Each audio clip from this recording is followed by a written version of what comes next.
We are never starting over. We are always starting different. Every interaction with every client, every day, a chance for us to start different. What are the essentials? I refer to them as the YESENTIALs, the essentials of yes. What are the behaviors that will drive the outcomes we want? Now more than ever, folks. Behavior number 2, be passionate about the voice of your customer, as manifest in these 2 words: be curious. That's the behavior we're going to focus on this week, because what you do matters. What you and your team do matters. Smart leaders will make better decisions and achieve extraordinary results if they behave in a way that generates those results. And clarity in terms of our customers' experience, what our customers want from us, comes from us being curious.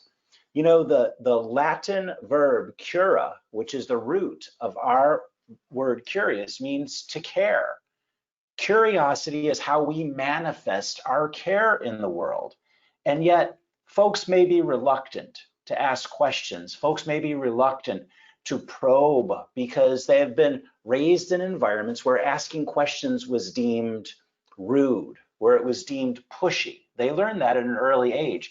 So I'm going to encourage you this week to remind your team and yourselves that it's our duty to be curious. Number 1, the only way we can make a difference, the only way we can be wildly successful at anything, is if we are manifesting applied curiosity. Whether it's great salespeople or great entrepreneurs are always asking the question, why? How do we do it better? How do we do it faster? I want to encourage you to remind it's your duty, number 1, to be curious. Number 2, in terms of this list of 4 things for you to consider doing with your team this week. Number 2, give the team permission. Let them know it's okay to ask questions. And I'm going to share with you some very specific questions to be asking of your customers. Maybe consider reframing the client engagement or your sales process as a process of shared discovery.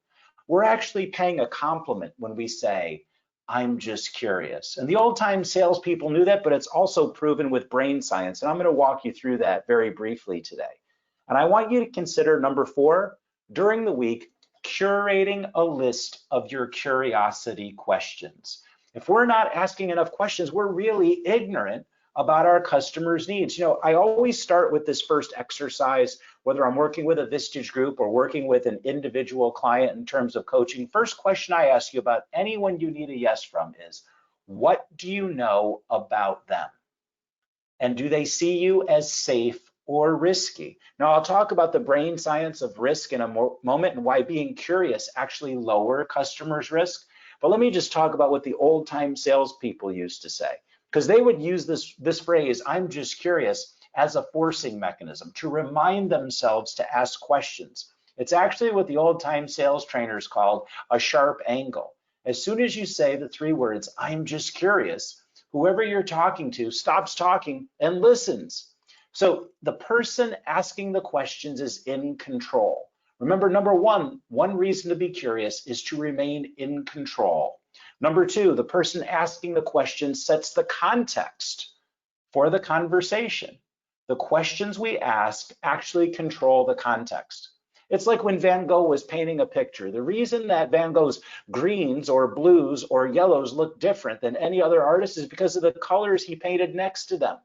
Well, the questions we ask are those contrasting colors. And also remember this, the more you learn, the more your confidence goes up. The person asking the question gets more and more confident. So from a brain science perspective, it's all about 2 things. It's about danger, we want to stay alive, and it's about saving energy. We want to use as little energy as possible in staying alive. Remember, those are the 2 primary things to remember about your customer and their brain, or anyone on your team or in your family. Number 1, their first goal is to stay alive. Their second goal is to use as little energy as possible to achieve that first goal. So we put together a little GPS, or I put together a little GPS for you, a gain pain scale. And I've shared these in the last series of videos and in my workshops. But think about an X and a Y axis. On the vertical axis is gain. Folks want things from you. On the horizontal axis is pain. They want you to make it easy. The best quadrant for you to be in is quadrant 1, high gain, low pain. And they're looking for shortcuts that let them know that you are in quadrant 1 while asking questions. Letting them know that you have a specific process that you're following lets them know that they're at lower risk. They also see proof that you've done this before. Think about the McDonald's sign, billions and billions served, says, we've done this before. That's what you're sharing with them as you're walking them through a specific process of questioning. You know, when you walk up to a bar and there's a tip cup and there's money in it, what's that saying to you? That's saying that others before you have already made this decision, have worked with this bartender. So, you know, I asked this question in my course, what is your tip cup? How do you get the voice of your customer, like that tip cup? How do you get that into your business? Well, it's 2 words, it's client testimonials.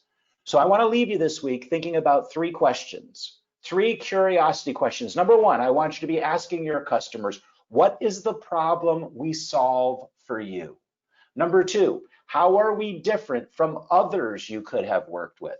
And number 3, how would you describe us to someone who has never seen or heard of us before? This is a way for you to start generating testimonials, and questions you ask matter.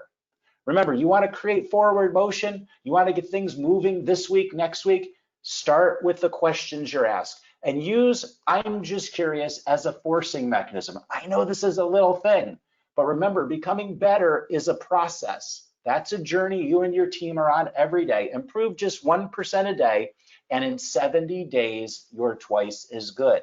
I'm going to give you one of these essentials every week to focus on because I want you focused on the experience your customers have. I want them to have an awesome experience with you. And there's things you and your team need to be doing, behaviors that can be based on your corporate values. If your values include innovation, if your values include quality, if your values include customer focus, then I want you to behave in this way. I want you to be passionate about including the voice of your customer in everything you do. And I want you, especially this week, be curious. Thank you very much. I'll see you again next Sunday.